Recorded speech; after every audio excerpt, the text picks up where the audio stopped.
आज का ये एपिसोड शुरू करने से पहले एक छोटी सी बात। क्या आप भी अपना पॉडकास्ट बनाने की सोच रहे हैं? तो एंकर ट्राई कीजिए। ये पॉडकास्ट बनाने का सबसे आसान तरीका है। नंबर 1, ये फ्री है। नंबर 2, इसमें कई सारे ऐसे टूल्स हैं जो आपको अपने फोन और कंप्यूटर पर रिकॉर्ड और एडिट करने की फैसिलिटी देते हैं। नंबर 3, आप अपने पॉडकास्ट को डिस्ट्रीब्यूट भी कर सकते हैं, जिससे इसे स्पॉटिफाई और दूसरे प्लेटफॉर्म पर सुना जा सके। तो डाउनलोड कीजिए फ्री एंकर ऐप या विजिट कीजिए anchor.fm पर अपना पॉडकास्ट स्टार्ट करने के लिए।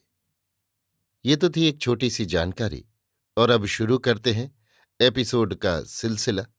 तो आज के एपिसोड में लीजिए सुनिए सूर्यकांत त्रिपाठी निराला के लिखे उपन्यास प्रभावती का भाग 35, मेरी यानी समीर गोस्वामी की आवाज में।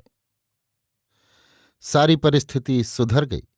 दिवस के बाद की शांत संध्या की गौरी उदास स्वरों से यमुना के प्राणों में बजने लगी। जैसे कर्मों के भार से श्रांत हो चिरविश्राम चाहती है। आज तक जिस सफलता से होकर आई, वो साधन के भीतर उसे क्षुब्ध किए हुए थी। उसका वो फल उसके सुख भोग के योग्य नहीं। वो उससे भी दूर किसी अदृश्य अस्पृश्य अज्ञात तत्व में, लोकलोचनों में अंधकार द्वारा ढके हुए दिन की तरह छिप जाना चाहती है।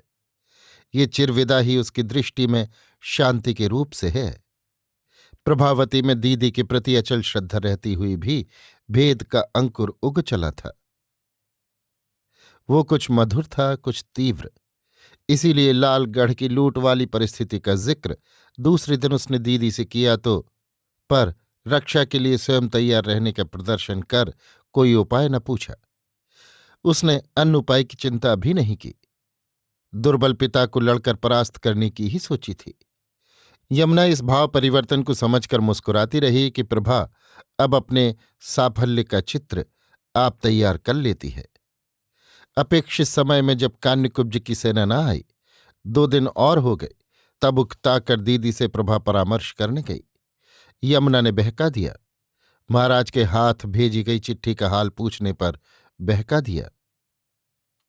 कहा कि बेचारा ब्राह्मण मारा मारा फिरता है, वो निर्दोष है, उसे घर रहने की आज्ञा हो जाए और सताया न जाए। इस भाव का एक पत्र उसने देवी पद्मावती को लिखा है, साथ अपना परिचय भी, और ये कि प्रभा ने स्वेच्छा से कुमार देव को अपना पति निर्वाचित किया है, इसकी वो साक्षी है। चिट्ठी देकर महाराज को लौट आने के लिए कह दिया है। आज्ञा आ जाने पर जाएंगे। इसी समय राजराजेश्वरी के नाम राजा महेश्वर सिंह का पत्र आया। वे उसके साथ हैं। उनकी एकमात्र सुशील कन्या की बाह गहकर उसने सदा के लिए पिता को बांध लिया है। पहले उसके विवाह के संबंध में जो भ्रम उन्हें था, वो अब दूर हो गया। वे लालगढ़ लूटने के लिए जा रहे थे। राह से इस गलती का जो प्रमाण उन्हें मिला, इसके लिए वे कृतज्ञ हैं। अब कन्या के और उसके पक्ष में यदि कान्यकुब्जेश्वर की कृपा छोड़नी पड़े तो ये भी उन्हें स्वीकृत है। वे अपने कृत्यों की उससे और पुत्री से क्षमा चाहते हैं। कान्यकुब्ज की सेना वापस गई। पत्र ऐसा था कि उसमें ना तो यमुना के पत्र का उल्लेख था, न लालगढ़ आते हुए दलमऊ लौट जाने का खुला कारण। प्रभावती इसका भीतरी भेद न समझ पाई। उसने दीदी को पत्र दिखाकर कहा कि अब कान्यकुब्जेश्वर को दबाकर पत्र लिखना चाहिए। मन वह अपनी तरफ है। दलमऊ भी आ गया है। परिस्थिति ऐसी है कि कान्यकुब्जेश्वर विरोध न करेंगे, सत्य विचार के लिए बाध्य होंगे। यमुना ने कहा, हाँ ठीक है, लिखो। विनीत दृष्टि से प्रभा ने निवेदन किया कि शब्दावली यमुना कहती जाए वो लिख ले। यमुना ने वैसा ही किया। न्याय प्रकट हो जाने पर राम सिंह को यमुना ने राजा महेश्वर सिंह को फेरने वाली घटना सिंधु से कहकर बोझ हल्का कर लेने की आज्ञा दी। इस तरह प्रभावती को भी रहस्य मालूम हुआ। लज्जित होकर एक बार फिर दीदी से उसने क्षमा प्रार्थना की और दीदी से सीखने के लिए बहुत कुछ है कहकर वश्यता प्रकट की। न्यायफल प्रचारित हो जाने पर प्रभा ने यथेष्ट धन देकर महाराज को विदा किया। साथ के सिपाहियों को भी दूना पुरस्कार दिया और धीरे धीरे हट जाने की आज्ञा दी। पहले के चुने हुए सिपाही रह गए। विद्या को लेकर जाने के लिए राम सिंह से भी कहा, पर उसने प्रभा के उद्देश्य पर ही जीवन व्यतीत करने की इच्छा जाहिर की। कहा कि राजराजेश्वरी को अब विद्या या सिंधु के रूप में उतारना वो उसका अपमान समझता है। वो जिस जीवन को अपनी पूजा के योग्य मानता है वो राजराजेश्वरी का वही जीवन है। इसी की छाह में वो शीतल रहेगा। प्रभा ने राम सिंह को राजराजेश्वरी की सेना का सेनापति बनाया। फिर विशृंखल होकर एक एक दो दो करके सब संकेत स्थल के लिए रवाना हो गए। प्रभा ने सास जी के चरण स्पर्श कर उनकी बहू बहुत जल्द मिलेगी कहकर विदा ली और दीदी के साथ नैमिषारण्य आई। यहां दीदी को कई बार गुरु से बातें करते हुए सुना। जिनकी कभी कभी प्रशंसा सुनी थी उन्हें प्रत्यक्ष देखा। उनकी पुष्ट देह की शांत दृष्टि के सामने अपने आप प्रभा का मन नत हो गया। बातों से भक्ति ने प्रगाढ़ भाव धारण किया। गुरु की कृपा योग्य शिष्य शिष्या पर क्या रूप धारण करती है, दीदी से अनेक प्रमाण वो प्राप्त कर चुकी है।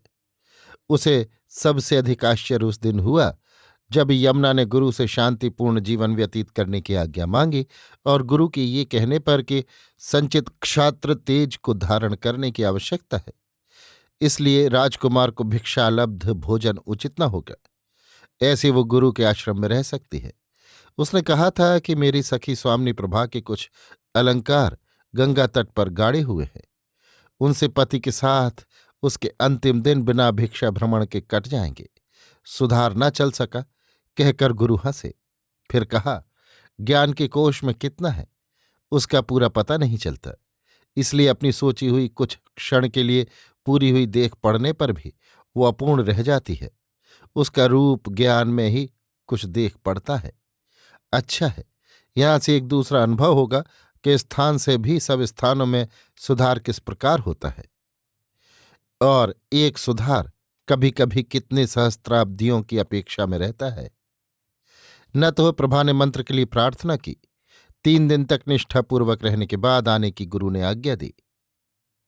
समय पूरा कर प्रभा गई।